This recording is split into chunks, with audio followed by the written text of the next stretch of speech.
We're not basing our request for motion to strike here on Ms. Heard not having testified to sending that tweet. But you're saying for the motion to strike, the only evidence before the court is that the Washington Post wrote that title. Correct, and that's very different from what happened the next day. The stipulation didn't go toward who wrote the title. That was never part of anything, and it's undisputed. And Ms. Heard will testify that she didn't write the title. Well, I understand that, but I think it's not undisputed, Your Honor. I apologize for interrupting. Okay.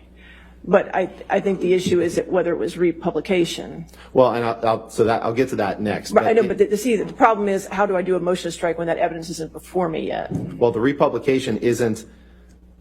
So the evidence that's before you is that the Washington Post wrote the headline, or that Ms. Heard didn't, and that's the only evidence, and that's not going to change.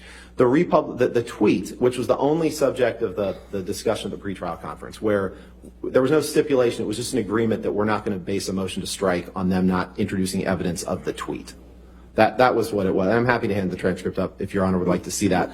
But that isn't actionable because under the Lakova versus Halper case, 995 F3rd 134, retweeting a link doesn't constitute republication. Now, that case dealt with it does if you add something to it, but I just don't know the evidence. Your Honor, very quickly, it's a judicial admission. They admitted in Ms. Heard's answer, she admitted to the tweet. So that establishes that she adopted the op-ed in its entirety, and it was discussed. We talked about judicial admissions. One was the op-ed itself.